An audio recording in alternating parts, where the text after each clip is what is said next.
ಉದ್ಯಮಿ ಸಿಜೆ ರಾಯ್ ಆತ್ಮಹತ್ಯೆ ವಿಚಾರಕ್ಕೆ ಸಂಬಂಧಪಟ್ಟಂತೆ ತನಿಖೆ ಚುರುಕಾಗಿ ಸಾಗ್ತಾ ಇದೆ. ಬೆಂಗಳೂರಿನ ಅಶೋಕ್ ನಗರ ಠಾಣೆಯಲ್ಲಿ ಸಿಜೆ ರಾಯ್ ಕುಟುಂಬದ ಸದಸ್ಯರಿಂದ ಮಾಹಿತಿಯನ್ನ ಸಂಗ್ರಹಿಸಲಾಗಿದೆ.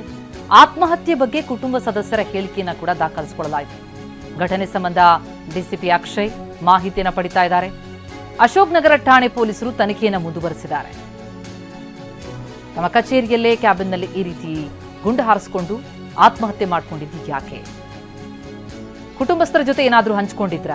ವಿಷಯ ಯಾವಾಗ ತಿಳಿತು? ಇದೆಲ್ಲ ವಿಚಾರಕ್ಕೆ ಸಂಬಂಧಪಟ್ಟಂತೆ ಕುಟುಂಬಸ್ಥರಿಂದ ಮಾಹಿತಿಯನ್ನು ಕಲೆ ಹಾಕಲಾಗ್ತಾ ಇದೆ. ಸಿಜೆ ರಾಯ್ ಕುಟುಂಬಸ್ಥರ ಹೇಳಿಕೆಯನ್ನು ದಾಖಲಿಸಿಕೊಂಡಿದ್ದಾರೆ. ದುಬೈನಲ್ಲಿದ್ದರು, ಪತ್ನಿ ಮಕ್ಕಳು ಎಲ್ಲರೂ ಕೂಡ ಅಲ್ಲಿಂದ ದೌಡಾಯಿಸಿದ್ದಾರೆ. ಪತ್ನಿ ಲಿನಿ ರಾಯ್ ಮತ್ತು ಮಕ್ಕಳಾದಂತಹ ರೋಹಿತ್ ಮತ್ತು ರಿಯಾ ಕುಟುಂಬಸ್ಥರಿಂದ ಮಾಹಿತಿಯನ್ನ ಪಡ್ಕೊಳ್ತಾ ಇದ್ದಾರೆ. ಸಾವಿರಾರು ಕೋಟಿಯ ಉದ್ಯಮದ ಒಡೆಯ ಈ ರೀತಿ ತಮ್ಮ ಕಚೇರಿಯಲ್ಲೇ ಆತ್ಮಹತ್ಯೆಗೆ ಶರಣಾಗ್ತಾರೆ ಅಂತಂದ್ರೆ ಇದಕ್ಕೆ ಹತ್ತಾರು ಅನುಮಾನಗಳು ಮೂಡ್ತಾ ಇದೆ. ಐಟಿ ಅಧಿಕಾರಿಗಳು ದಾಳಿ ಮಾಡಿದಂತಹ ಸಂದರ್ಭದಲ್ಲಿ 20 ನಿಮಿಷ ಬಂದೆ ಅಂತ ಹೇಳಿ ರೂಮ್ಗೆ ಹೋದವರು ಗುಂಡು ಹಾರಿಸ್ಕೊಂಡು ಆತ್ಮಹತ್ಯೆ ಮಾಡ್ಕೊಂಡಿದ್ಯಾಕೆ? ಡೆತ್ ನೋಟ್ ಏನಾದರೂ ಇದೆಯಾ? ಈವರೆಗೂ ಅದರೆಲ್ಲವೂ ಕೂಡ ಪತ್ತೆ, ಅದರ ಬಗ್ಗೆ ಯಾವುದೇ ಮಾಹಿತಿ ಇಲ್ಲ. ಒಂದು ಡೈರಿ ಸಿಕ್ಕಿದೆ, ಅವರ ಮೊಬೈಲ್ನ ವಶಕ್ಕೆ ಪಡೆಯಲಾಗಿದೆ. ಜೊತೆಗೆ ಇದಕ್ಕೆ ಸಂಬಂಧಪಟ್ಟಂತೆ ಹತ್ತಾರು ಆಯಾಮಗಳು ಈಗ ಲಭ್ಯ ಆಗ್ತಾ ಇದೆ.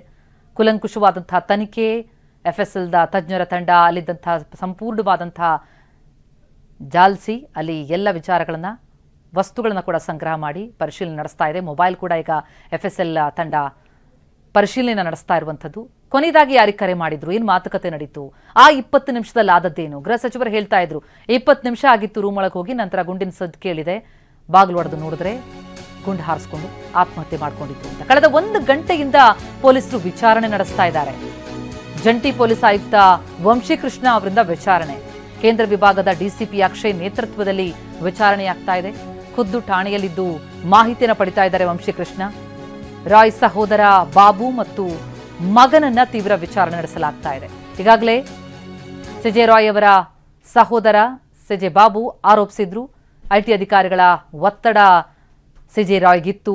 ಈ ಬಗ್ಗೆ ಕಳೆದ ಹಲವು ದಿನಗಳಿಂದ ಅವರು ಹೇಳ್ತಾ ಇದ್ರು, ಬಾ ನಿನ್ನ ಜೊತೆ ಮಾತನಾಡೋದಿದೆ ಅಂತ ಇದ್ರು. ಆದರೆ ಬೆಳಗ್ಗೆ ಅಷ್ಟೇ ಮಾತನಾಡಿದ್ದೆ, ನಾನು ಬರೋ ಅಷ್ಟರಲ್ಲಿ ಈ ರೀತಿ ಆಗಿ ಹೋಗಿದೆ ಅಂತ ನೊಂದು ಮಾತನಾಡಿದ್ದಾರೆ. ಹಾಗಾಗಿ ಈ ಪ್ರಕರಣಕ್ಕೆ ಸಂಬಂಧಪಟ್ಟಂತೆ ಅವರಿಗೇನು ಮಾಹಿತಿ ಇದೆ? ಏನಾದರೂ ಹಂಚ್ಕೊಂಡಿದ್ರಾ ಸಿಜೆ ರಾಯ್ ತಮ್ಮ ನೋವಿನ ಬಗ್ಗೆ? ಈ ಎಲ್ಲ ಆಯಾಮದಲ್ಲೂ ಕೂಡ ಕುಟುಂಬಸ್ಥರಿಂದ ಮಾಹಿತಿಯನ್ನು ಕಲೆ ಹಾಕಲಾಗ್ತಾ ಇದೆ. ಕಳೆದೊಂದು ತಾಸಿನಿಂದ ವಿಚಾರಣೆ ನಡೆಸ್ತಾ ಇದ್ದಾರೆ ಜಂಟಿ ಪೊಲೀಸ್ ಆಯುಕ್ತ ವಂಶೀಕೃಷ್ಣ. ಕೇಂದ್ರ ವಿಭಾಗದ ಡಿಸಿಪಿ ಅಕ್ಷಯ್ ನೇತೃತ್ವದಲ್ಲಿ ವಿಚಾರಣೆಯಾಗ್ತಾ ಇದೆ. ಒಂದು 30-40 ಸೈಟ್ನಲ್ಲಿ ರಿಯಲ್ ಎಸ್ಟೇಟ್ ಉದ್ಯಮವನ್ನು ಆರಂಭಿಸಿದಂಥವರು ದೊಡ್ಡ ಎಂಪೈರ್ ಅನ್ನೇ ಕಟ್ಟಿ ಬೆಳೆಸಿದ್ದಾರೆ. ಸಾವಿರಾರು ಎಕರೆ ಭೂಮಿ ಹೊಂದಿದ್ದಾರೆ. ಸಾವಿರಾರು ಕೋಟಿಯ ಆಸ್ತಿ ಒಡೆಯ. ಅವರ ಉದ್ಯಮ ಕರ್ನಾಟಕದಲ್ಲಷ್ಟೇ ಅಲ್ಲ, ಕೇರಳ, ದುಬೈವರೆಗೂ ಕೂಡ ವ್ಯಾಪಿಸಿದೆ. ಹಾಗಿದ್ರೆ ಆದಾಯ ತೆರಿಗೆ ಇಲಾಖೆ ಅಧಿಕಾರಿಗಳು ಪರಿಶೀಲನೆ ಮಾಡೋದಕ್ಕೆ ಅಂತ ಬಂದ್ರೆ ಟೆನ್ಷನ್ಗೊಳಗಾದ್ರ? ಏನಾಯ್ತು? ಇದೆಲ್ಲದರ ಬಗ್ಗೆ ಕೂಡ ಈಗ ವಿಚಾರಣೆಯಾಗ್ತಾ ಇದೆ. ಈ ಬಗ್ಗೆ ಇನ್ನಷ್ಟು ಮಾಹಿತಿಯನ್ನ ಪಡೆಯೋಣ. ನಮ್ಮ ಪ್ರತಿನಿಧಿ ಪ್ರಜ್ವಲ್ ಈಗ ಸಂಪರ್ಕದಲ್ಲಿದ್ದಾರೆ. ಪ್ರಜ್ವಲ್, ಈ ಘಟನೆ ಕುರಿತಂತೆ ಎಲ್ಲಾ ಆಯಾಮಗಳಲ್ಲೂ ಕೂಡ ತನಿಖೆ ಆಗ್ತಾ ಇರುವಂತದ್ದು, ಜೊತೆಗೆ ಕುಟುಂಬಸ್ಥರೊಂದಿಗೆ ಸಿಜೆ ರಾಯ್ ಏನ್ ಹಂಚ್ಕೊಂಡಿದ್ರು, ನೋವೇನಾದ್ರು ತೋಡ್ಕೊಂಡಿದ್ರ, ಒತ್ತಡ ಇತ್ತ, ಈ ಪ್ರಶ್ನೆಗಳು ಸಹಜವಾಗಿ ಮೂಡುತ್ತೆ. ಇದಕ್ಕೆ ಸಂಬಂಧಪಟ್ಟಂತೆ ಕುಟುಂಬಸ್ಥರಿಗೆ ಯಾರ್ಯಾರನ್ನ ಈಗ ವಿಚಾರಣೆಗೆ ಒಳಪಡಿಸಲಾಗಿದೆ, ಏನ್ ಮಾಹಿತಿ ಲಭ್ಯ ಆಗ್ತಾ ಇದೆ? ಪ್ರತಿಮಾ, ಈಗ ಆಗ್ಲೇ ಅಶೋಕ್ ನಗರ ಪೊಲೀಸ್ ಠಾಣೆಗೆ ಅವರ ಸಹೋದರ ಬಾಬು ಅವರು ಮತ್ತು ಅವ್ರ ಜೊತೆಗೆ ಇಬ್ಬರು ಸಹಿತ ಬಂದಿದ್ದಾರೆ. ಇಬ್ಬರು ಬಂದು ಪೊಲೀಸರಿಗೆ ಮಾಹಿತಿಯನ್ನು ನೀಡ್ತಾರೆ. ಇದೊಂದು ರೀತಿ ವಿಚಾರಣೆಯ ಜೊತೆಗೆ ಮಾಹಿತಿಯನ್ನು ಕಲೆ ಹಾಕುವ ಕೆಲಸ ಅಂತ ಹೇಳ್ಬೋದು. ಯಾಕಂತಂದ್ರೆ ಈಗ ಸೂಸೈಡ್ ಅನ್ನೋದು ಒಂದು ಕ್ಲಿಯರ್. ಯಾಕಂತಂದ್ರೆ ಇಲ್ಲಿ ಯಾವುದೇ ರೀತಿಯಾದಂಥ ಮಾಲ್ ಫಂಕ್ಷನ್ಗಳಾಗಿಲ್ಲ ಅಥವಾ ಬೇರೆ ಯಾವುದೋ ವ್ಯಕ್ತಿ ಇನ್ವಾಲ್ವ್ ಆಗಿ ಅವರ ಸಾವಿಗೆ ಕಾರಣಕರ್ತರಾಗಿದ್ದಾರೆ ಅನ್ನೋದಕ್ಕೆ ನೇರವಾಗಿ ಯಾವುದೇ ರೀತಿಯಾದಂಥ ಸಾಕ್ಷ್ಯ ಆಧಾರಗಳಿಲ್ಲ. ಮೇಲ್ನೋಟಕ್ಕೆ ಸಿಜೆ ರಾಯ್ ಅವರೇ ಅವ್ರದೇ ಒಂದು ಏನೋ ಲೈಸೆನ್ಸ್ ಇರುವಂಥ ವೆಪನ್ ಏನಿತ್ತು, ಆ ವೆಪನ್ನಿಂದ ಅವರೇ ಫೈರ್ ಅನ್ನ ಮಾಡ್ಕೊಂಡಿದ್ದಾರೆ. ಅದು ಎದೆಗೆ ಗುರಿಯಾಗಿ ಇಟ್ಕೊಂಡು ಫೈರ್ ಅನ್ನ ಮಾಡ್ಕೊಂಡಿದ್ದಾರೆ. ಹೀಗಾಗಿ ಸ್ಥಳದಲ್ಲೇ ಸಾವನ್ನಪ್ಪಿದ್ದಾರೆ ಎಂದು ಕ್ಲಿಯರ್ ಆಗಿತ್ತು ಪೊಲೀಸರಿಗೆ. ಆದರೆ ಈ ರೀತಿಯಾದಂತಹ ನಿರ್ಧಾರ ತೆಗೆದುಕೊಳ್ಳಲಿಕ್ಕೆ ಏನ್ ಕಾರಣ? ಇದನ್ನ ಪ್ರತ್ಯಕ್ಷವಾಗಿ ಸಿಜೆ ರಾಯ್ ಅವ್ರ ಕಡೆಯಿಂದ ಏನಾದರೂ ಸಾಕ್ಷಿಗಳು ಸಿಕ್ಕಿದ್ರೆ, ಡೆತ್ ನೋಟೋ ಅಥವಾ ಅವರು ಮಾಡಿದಂಥ ಇಮೇಲ್ಗಳು ಯಾವ್ದಾರು ಸಾಕ್ಷಿಗಳು ಸಿಕ್ಕಿದ್ರೆ ಪೊಲೀಸರಿಗೆ ಕ್ಲಿಯರ್ ಆಗಿ ಸ್ಟ್ರೈಟ್ ಇನ್ಫಾರ್ಮೇಶನ್ ಸಿಕ್ತಿತ್ತು. ಆದರೆ ಈಗ ಪೊಲೀಸರಿಗೆ ಆ ದಾರಿ ಇಲ್ಲ. ಬದಲಾಗಿ ಸದ್ಯಕ್ಕೆ ಇವರ ಕುಟುಂಬಸ್ಥರು ಏನೆಲ್ಲ ಸ್ಟೇಟ್ಮೆಂಟ್ಗಳನ್ನ ಕೊಡ್ತಾರೆ ಅಂದ್ರೆ ನಿನ್ನೆನೇ ಅವರ ಸಹೋದರ ಬಾಬು ಅವರು ಹೇಳಿದ್ರು ಅವರಿಗೆ ಇನ್ಕಮ್ ಟ್ಯಾಕ್ಸಿಂದ ಸಾಕಷ್ಟು ಪ್ರೆಷರ್ ಇತ್ತು, ಅದನ್ನು ಹ್ಯಾಂಡಲ್ ಮಾಡೋಕೆ ಆಗ್ತಿರಲಿಲ್ಲ, ಅದ್ರ ಬಗ್ಗೆ ಮಾತಾಡೋಣ ಬಾ ಅಂತಲೂ ಸಹಿತ ಹೇಳಿದರು. ನಾನು ಬರ್ತೀನಿ ಅಂತ ಹೇಳಿ ನಮ್ಮ ಅಣ್ಣನಿಗೆ ತಿಳಿಸಿದ್ದೆ ಅನ್ನೋ ಮಾತುಗಳನ್ನು ಹೇಳಿದರು. ಆದರೆ ಇದು ಇಷ್ಟೇ ಮಾತ್ರ ಕಾರಣನಾ ಅಥವಾ ಇದಕ್ಕಿಂತ ಮೀರಿದಂಥ ಬೇರೆ ರೀಸನ್ಗಳು ಏನಾದರೂ ಇದಾವೆ? ಮನೆಯಲ್ಲಿ ಫ್ಯಾಮಿಲಿ ಹೇಗಿದ್ರು ಅನ್ನೋದು ಕೂಡ ಮುಖ್ಯ ಆಗುತ್ತೆ. ಜೊತೆಗೆ ಫೈನಾನ್ಷಿಯಲಿ ಬೇರೆ ಬೇರೆ ವಿಚಾರಗಳು ಹೇಗಿದ್ದು ಅಂತ, ಸಾಕಷ್ಟು ದೊಡ್ಡ ಮಟ್ಟದ ಬಿಸ್ನೆಸ್ ಮಾಡ್ತಿದ್ದಂಥ ಸಂದರ್ಭದಲ್ಲಿ ನೂರಾರು ಕೋಟಿ ರೂಪಾಯಿ ಸಾವಿರಾರು ಕೋಟಿ ರೂಪಾಯಿ ಇವರು ಟರ್ನ್ ಓವರ್ಗಳನ್ನು ಮಾಡ್ತಿದ್ದಂಥ ಸಂದರ್ಭದಲ್ಲಿ ಸಾಕಷ್ಟು ದೊಡ್ಡ ಪ್ರಮಾಣದ ಸಾಲಗಳನ್ನು ಬ್ಯಾಂಕ್ಗಳಿಂದ ಮಾಡ್ಕೊಂಡಿರ್ತಾರೆ. ಅದರ ಪರಿಣಾಮಗಳು ಎಲ್ಲವೂ ಹೇಗಿತ್ತು?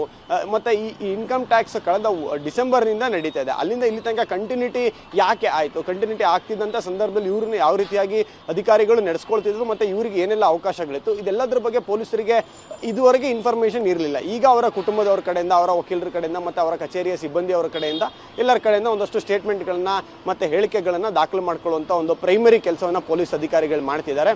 ಕೇವಲ ಒಂದೇ ಒಂದು ಗುರಿಯಾಗಿಡಿಸ್ಕೊಂಡು ಇದೇ ನಿಖರವಾದಂಥ ಕಾರಣ ಸಾವಿಗೆ ಅನ್ನೋ ಕನ್ಕ್ಲೂಷನ್ಗೆ ಇವತ್ತಿಗೆ ಬರಲಿಕ್ಕೆ ಆಗೋದಿಲ್ಲ ಪೊಲೀಸರಿಗೆ. ಯಾಕಂತಂದರೆ ಇನ್ನೂ ತನಿಖೆ ಪ್ರಾರಂಭವಾಗಿ 24 ಗಂಟೆಗಳು ಸಹಿತ ಕಳೆದಿಲ್ಲ, ಮತ್ತು ತನಿಖೆಗೆ ಸಾಕಷ್ಟು ಆಯಾಮಗಳಿದ್ದಾವೆ. IT ಅಧಿಕಾರಿಗಳನ್ನು ಸಹಿತ ಹೇಳಿಕೆಗಳನ್ನು ದಾಖಲು ಮಾಡ್ಕೊಳ್ಬೇಕಾಗುತ್ತೆ ಫ್ಯೂಚರಲ್ಲಿ, ಮತ್ತು ಅವರ ಕುಟುಂಬಸ್ಥರ ಆರೋಪಗಳೇನು ಅಂತೇಳಿ ಮೊದಲಿಗೆ ತಿಳ್ಕೊಬೇಕಾಗುತ್ತೆ. ಅದಾದಮೇಲೆ ಸಾಕ್ಷಿ ಆಧಾರಗಳು ಏನಿದ್ದಾವೆ ಅಂತೇಳಿ ತಿಳ್ಕೊಬೇಕಾಗತ್ತೆ. ಅದರ ಮೂಲಕವಾಗಿ ತನಿಖೆಯನ್ನು ಮುಂದುವರಿಸ್ಕೊಂಡು ಹೋಗ್ತಾರೆ. ಇನ್ನು ಮೃತದೇಹ ಬೋರಿಂಗ್ ಆಸ್ಪತ್ರೆಯಲ್ಲಿದೆ, ಬಹುಶಃ ನಾಳೆ ಅದನ್ನು ಅವರು ಕುಟುಂಬಸ್ಥರು ತೀರ್ಮಾನ ಮಾಡಿದ್ದಾರೆ. ನಾಳೆ ಮೃತದೇಹವನ್ನು ಬೋರಿಂಗ್ ಆಸ್ಪತ್ರೆಯ ಶವಾಗಾರದಿಂದ ಪಡೆದುಕೊಂಡು ಹೋಗಿ ಅಂತಿಮ ಸಂಸ್ಕಾರವನ್ನು ಮಾಡಬೇಕು ಅಂತ. ಮತ್ತು ಇನ್ನೊಂದು ಕಡೆ ಪೊಲೀಸರು ಅವ್ರದ್ದೇ ಆದಂಥ ಕೆಲಸಗಳನ್ನ ಮಾಡ್ತಿದ್ದಾರೆ. ಸೋಕೋ ಅಧಿಕಾರಿಗಳು ನಿನ್ನೆ ಏನೆಲ್ಲ ಅಲ್ಲಿ ಫೈಂಡ್ ಔಟನ್ನು ಮಾಡಿಕೊಟ್ಟಿದ್ರು ಅದನ್ನು ಒಂದು ಪಟ್ಟಿಯನ್ನು ಮಾಡಿ ಈಗಾಗಲೇ ಅಧಿಕಾರಿಗಳಿಗೆ ಕೊಟ್ಟಿದ್ದಾರೆ. ಅಂದರೆ ಪೊಲೀಸ್ ಸ್ಟೇಷನ್ಗೆ IOಗೆ ಹಾಜರುಪಡಿಸ್ತಾರೆ. IO ಅದನ್ನು ಸೈಂಟಿಫಿಕ್ ಆಗಿ ಏನು ಅಲ್ಲಿ ಹೆಕ್ಕಿದಂಥ ಸಾಕ್ಷಿ ಆಧಾರ, ಕಲೆ ಹಾಕಿದಂಥ ಸಾಕ್ಷಿ ಆಧಾರಗಳೇನಿದ್ದಾವೆ ಅವೆಲ್ಲವನ್ನು ಮತ್ತೆ ಮುಂದಿನ ಒಂದು ಪರಿಶೀಲನೆಗಾಗಿ ವರದಿಗಳಿಗಾಗಿ FSLಗೆ ಕಳಿಸ್ತಾರೆ. ಪ್ರತಿಯೊಂದು ವಸ್ತುವನ್ನು ಸಪ್ರೇಟ್ ಅದಕ್ಕೊಂದು ನಂಬರನ್ನು ಕೊಟ್ಟು, ಸೀರಿಯಲ್ ನಂಬರನ್ನು ಕೊಟ್ಟು, ಅದರ ಮಾಹಿತಿಯನ್ನು ಕೊಟ್ಟು, ಅಲ್ಲಿ ಇರುವಂಥ ಫಿಂಗರ್ ಪ್ರಿಂಟ್ಗಳು ಸಿಕ್ಕಿದೆಯಾ ಅಥವಾ ಬೇರೆ ಆದಂಥ ವಸ್ತುಗಳು ಸಿಕ್ಕಿದೆಯಾ ಇದೆಲ್ಲದನ್ನು FSLಗೆ ಕಳಿಸಿ ಅಲ್ಲಿಂದ ಬರುವಂಥ ಒಂದು ರಿಪೋರ್ಟ್ಗೋಸ್ಕರ ಕಾಯಬೇಕಾದಂಥ ಪರಿಸ್ಥಿತಿ ಈಗಿದೆ. ಸದ್ಯಕ್ಕೆ ಪೊಲೀಸರು ಅವ್ರ ಕುಟುಂಬದಿಂದ ಮಾಹಿತಿ ಪಡ್ಕೊಳ್ಳುವಂಥ ಒಂದು ಪ್ರಾಥಮಿಕ ಕೆಲಸವನ್ನು ಮಾಡ್ತಿದ್ದಾರೆ. ಪ್ರತಿಮಾ, ಥ್ಯಾಂಕ್ ಯು ಪ್ರಜ್ವಲ್.